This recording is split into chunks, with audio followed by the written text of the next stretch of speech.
Ah, l'amour, un si petit mot pour exprimer une si grande notion. L'amour est un sentiment complexe et pourtant il apparaît partout. On peut retrouver ses représentations dans le cinéma, dans la musique et dans la littérature. Alors on peut se demander, pourquoi ce sentiment qui est quasiment éprouvé par tout le monde est si difficile à exprimer? Et surtout, quel est son but? Bonjour à tout le monde, vous êtes sur le chemin de l'équilibre sur la chaîne YouTube M&M Français. Dans cette vidéo-là, nous allons essayer de traiter le thème de l'amour et essayer de voir comment est-ce qu'on peut le lier et surtout comment est-ce qu'on peut le retrouver dans des œuvres diverses et variées. Et vous allez voir que les exemples que je vais vous donner vont vous retourner le cerveau car vous ne les avez jamais regardés de ce point de vue. Mais ça, c'est après le jingle.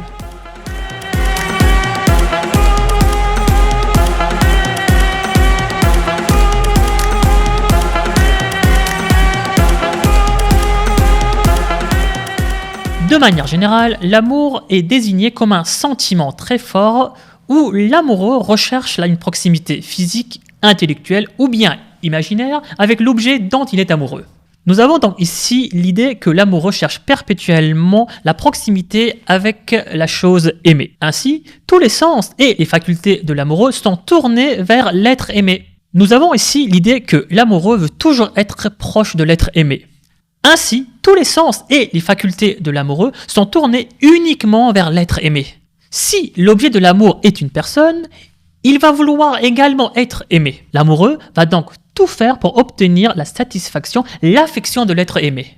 L'amour est un aspect naturel et essentiel de notre être, à tel point que certains ulémas vont le qualifier de sentiment ultime. Rumi dira « Parie tout sur l'amour si tu es un véritable être humain ». Nous voyons ici dans cette citation que le chemin de l'humanité passe inévitablement par le chemin de l'amour.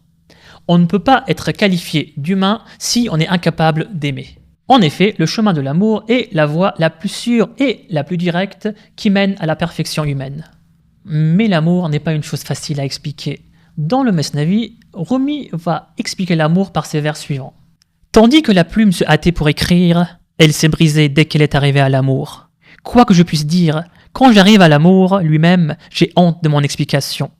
La complexité de l'amour peut s'expliquer par sa nature changeante. En effet, toute personne n'aime pas au même degré. Et d'ailleurs, cet amour, dans toute une vie, peut être amené à changer, à évoluer, à changer de forme.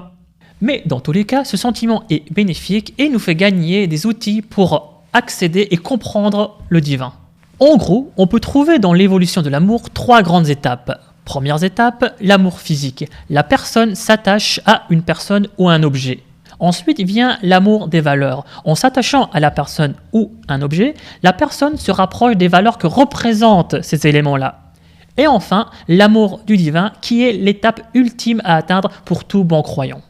Nous avons déjà dit que tous les sens et les facultés de l'amoureux est tourné vers l'être aimé. De même, le croyant doit pouvoir voir dans toute chose des représentations de ce qu'il aime. Pour lui, chaque action qu'il entreprend, chaque chose qu'il voit est un élément qui le rapproche de l'être aimé. Maintenant qu'on a défini les différentes étapes de l'amour, voyons un peu à travers quelques exemples quels sont les apports de l'amour. Commençons par Avatar, un film de science-fiction réalisé par James Cameron. Ce film raconte l'histoire de Jack Sully, un ancien soldat paraplégique qui ne se sent pas à sa place sur Terre. En effet, il se sent inutile et il ne comprend pas le monde dans lequel il vit. Il va alors recevoir une mission, c'est-à-dire aller sur une autre planète pour effectuer des recherches sur un peuple à la peau bleue appelé Na'vi.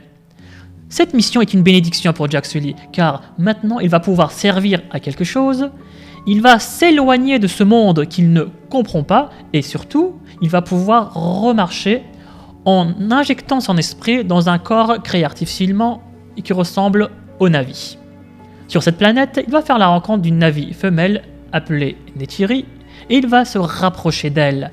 À ce moment-là, notre héros atteint la première étape de l'amour, l'amour physique. Il va se rapprocher émotionnellement et va vouloir la proximité physique avec l'être aimé.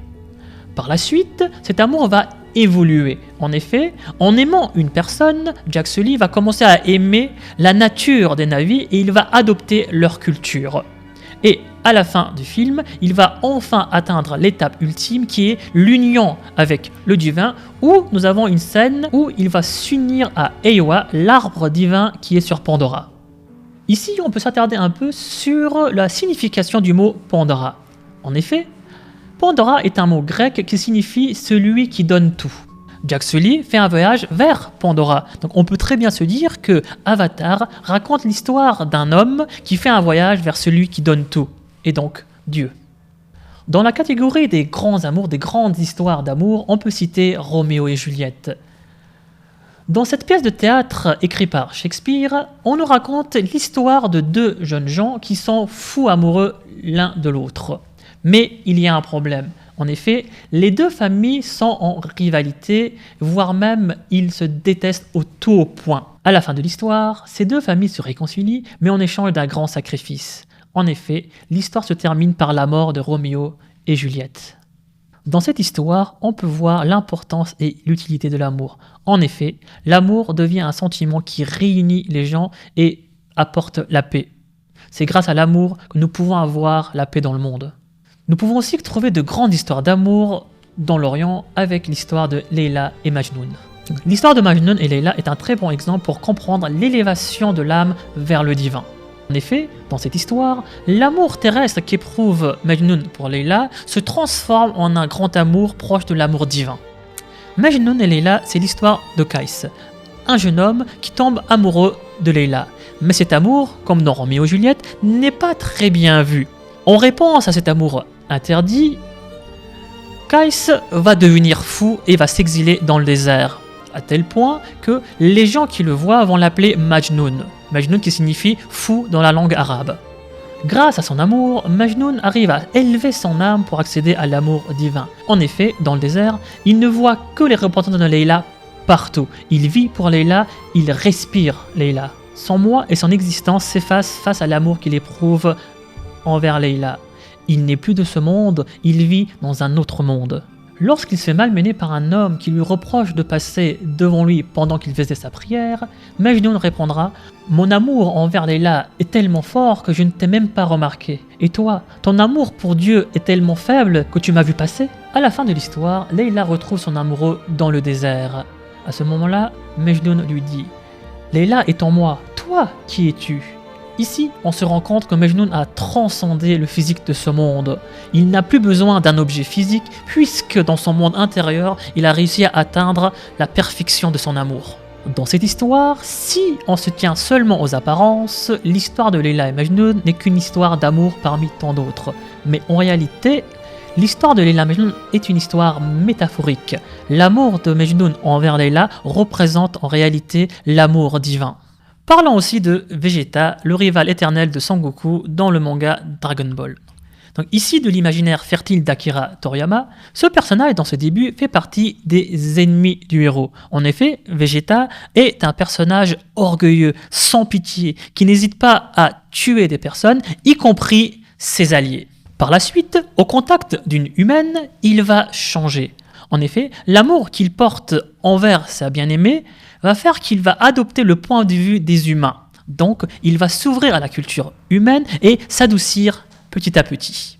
On a ici alors un personnage qui évolue, se transforme et donne le meilleur de lui-même. L'amour lui apporte des forces, à tel point qu'à un moment dans l'histoire, il ne va pas hésiter à s'attaquer à un ennemi beaucoup plus fort que lui, car il voit ses proches en danger. Non, comment oses-tu frapper ma bulle?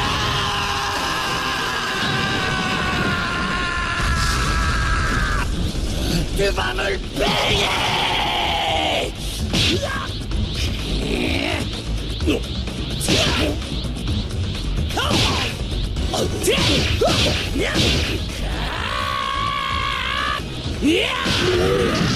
Vegeta n'est plus lui-même. Sa colère le rend plus fort. Dans son état, il surpasse même Goku, c'est certain.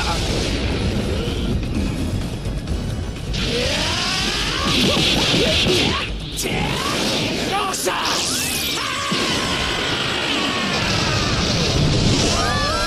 L'amour est une bénédiction subtile qui existe en chacun de nous comme une graine. Et comme une graine, il grandit, s'épanouit et se transforme. D'une petite graine, il se transforme en un grand arbre pouvant donner des fruits. L'amour est un sentiment transcendantal qui nous permet de donner des forces pour accomplir des choses. Mais il acquiert sa véritable forme en se transformant en véritable amour, c'est-à-dire l'amour divin. L'amour terrestre n'est qu'une étape indispensable pour s'élever jusqu'à Dieu. C'est ainsi, grâce à l'amour, que les gens changent et deviennent meilleurs. Merci d'avoir regardé cette vidéo jusqu'au bout. Likez. Si vous avez des exemples où on voit les différentes étapes de l'amour, commentez. Je vous dis à la prochaine fois, que la lumière divine vous garde sur le chemin de l'équilibre. Ciao.